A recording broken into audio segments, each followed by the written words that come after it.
TV news కి స్వాగతం. నా పేరు స్వాతి. ఆయకట్టు ఎన్నికల్లో గోలారిగండిగ రైతుల పేర్లు గల్లంతు. దిబోమంటున్న గ్రామ రైతులు. నాగలాపురం మండలం పరిధిలోని టీపీపాలెం, గోలవారికండ్రిగ గ్రామాల్లో నేడు అనగా శనివారం నాడు ఎన్నికలు జరుగుతున్న నేపథ్యంలో పై రెండు గ్రామాల్లోని రైతుల పేర్లు నమోదు లిస్టులో తమ పేర్లు లేకపోవడంతో రెండు గ్రామాలకు చెందినటువంటి రైతులు లబోదిబోమంటూ మీడియా ముందు వారి ఆవేదనను వెల్లడించారు. గోలవారి కండ్రిగా చెరువాయి కట్టు కింద సుమారు 169 ఎకరాల భూమిలో రైతులు పంటలు పండిస్తూ 200 కుటుంబాలు ఉన్నాయి. కానీ శనివారం నాడు జరిగే ఎన్నికల లిస్టులో 85 మంది పేర్లు మాత్రమే ఉన్నాయి అంటూ వీఆర్ఓ ఏవో శుక్రవారం 5 గంటలకు లిస్టు ఇవ్వడం ఎంతవరకు సమంజసం అంటూ రైతులు ఆవేదన వ్యక్తం చేస్తున్నారు. గతంలో కూడా కేవలం 11 మంది రైతుల పేర్లు మాత్రమే నమోదు చేశారు. అందులోనూ 6 మంది చనిపోయిన రైతులు పేర్లు ఉన్నాయంటూ వారు మీడియాతో వాపోయారు. 200 మంది రైతులు ఉండగా 85 మంది పేర్లు మాత్రమే ఇస్తే ఎలా అంటూ మీడియా ద్వారా అధికారులను ప్రశ్నిస్తున్నామని, మరి మిగతా 115 మంది రైతుల పేర్లు ఎప్పుడు నమోదు చేస్తారు అంటూ వారు మీడియా వద్ద వాపోయారు. రెవెన్యూ, వ్యవసాయ శాఖ అధికారుల తీరు ఏమీ బాగోలేదు అంటూ గతంలో పలుమార్లు మా గ్రామంలోని రైతుల పేర్లు నమోదు చేయాలని కాలు అరిగేలా కార్యాలయాల చుట్టూ తిరిగినా వారి నుండి ఎలాంటి స్పందన లేకపోవడం చాలా బాధాకరం అంటూ ఆవేదనతో మీడియాతో మాట్లాడారు.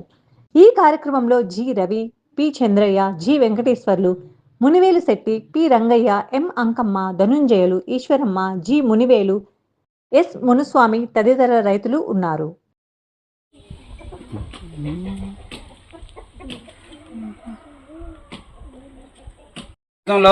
ఆయకట్టు కింద 11 ఓట్లు ఉండేవి సార్.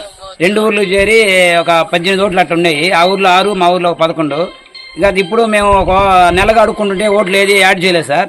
ఈ రోజుకి నిన్న తండోరం వేశారు. ఈ రోజు తండోరం వేసి తండోరం అంటుంటే ఆయకట్టు ఎలక్షన్ ఉంది అన్నారు. ఆయకట్టు ఎలక్షన్ మాకు చెప్పకుండా మీరు తండోరం వేస్తే రేపు ఎలక్షన్ అంటున్నారు సార్. రేపు ఎలక్షన్కి ఈ రోజు తండోరం వేస్తే ఎప్పుడు కట్టాలా? మేము ఎప్పుడు ఎవరికి ఏమి ఉండదు, ఓటు కూడా తెలియదు సార్. మాకు లిస్ట్ అని ఇవ్వాలంటే మాకు తెలియదు. ఈఆర్ఓని అడగండి అన్నారు. ఈఆర్ఓని అడిగితే ఈఆర్ఓ నాది లిస్టే. మళ్ళీ ఏవో మేడం అడిగితే ఏవో మేడం గారు ఇప్పుడు పంపించారు సార్. దాని ప్రకారం చూస్తే 86 ఓట్లు ఎక్కువ ఉన్నాయి సార్. ఇంకా మా ఊర్లో గతంలో 200 మంది ఉన్నారు సార్. ఆయకట్టు కింద 160 ఎకరాలు ఉంది సార్. 160లో మా ఊరిలో మొత్తం మంది రైతులు, ప్రతి ఇంటికి ఒక కై ఉంది సార్. అక్కడ ఎవరికి ఓట్లు లేకుండా 86 ఓట్లు మాత్రమే ఇచ్చున్నారు సార్. పైన రావాలి సార్. ఆఫీసర్ నిర్లక్ష్యం వల్ల ఓట్లు అవ్వలేదు సార్. మాకు మొత్తం ఓట్లు వేసిన తర్వాత ఎలక్షన్ పెట్టాలని కోరుకుంటున్నాం సార్. తీలేదు సార్. తీరు సచివాలయ పేర్లు అట్లే ఉన్నాయి, ఎవరికి తీయలేదు. ఆ పేరుతో కూడా కలిసే మొత్తం 86 ఉన్నాయి 2 ఊర్లకి. ఇప్పుడు దాంట్లో మా ఊరు వెన్ని, వాళ్ళ ఊరు వెన్ని ఇంకా డిసైడ్ కాలేదు సార్. మొత్తం టోటల్ 86 ఉన్నాయి. ఊరు పేరు చెప్పండి. గోలవారికండ్రిగ, టీపీపాలెం 2 ఊర్లు ఒకే పంచాయతీ. చెరువు పేరు ఓల్డ్ ట్యాంక్ సార్. ఇది అక్కడ న్యూ ట్యాంక్ కూడా ఉంది ఆ ఊర్లో. ఇది పాత చెరువు, అది కొత్త చెరువు. టీపీపాలెం పాత చెరువు వచ్చి 160, మరి కొత్త చెరువు ఎంతో తెలియదు మనకి.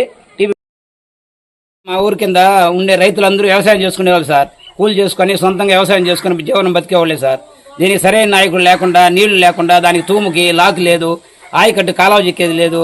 అడిగితే ఆయకట్టు ఆ ఊర్లో పెడతారు, మాకు సంబంధం లేదనేస్తారు. ఏం 10 పైసలు వరవ లేదు సార్. దానికి రైతులే ఇంటింటికి మనిషిని తీసుకొని పోయి చెప్పుకుంటున్నారు సార్. ఎవరు ఆయకట్టు సర్పంచ్ వచ్చి ఏ రోజు వచ్చి చెక్కిన వాళ్ళు కాదు సార్. మేమే గ్రామంలో డబ్బులు వేసి కూలేసి ఆ ఇంటికి 100 రూపాయలు 50 రూపాయలు వేసి ఆయకట్టు చెక్కించుకుంటాం సార్. సరైన వాళ్ళు ఉంటే మేము కాలువ చెక్కుని రైతులు నీళ్లు పారుదల నిల్వ చేసుకుని పండించుకుంటాం సార్. 160 ఎకరాలు ఒకే పైరు చేసుకుని వెళ్ళేస్తాం. మిస్ అయితే ఆ పైరు చేసినప్పుడు పాలెం ఆవులు ఉన్నాయి సార్ ఎక్కువ మానవరిగా. ఆ ఆవుల ద్వారా పైరంతా మేపుకొని వెళ్ళిపోతారు సార్ వాళ్ళు. ఇప్పుడు నాట్లు పైర్లు కూడా మొత్తం ఆవులు మేసిపోతున్నాయి సార్.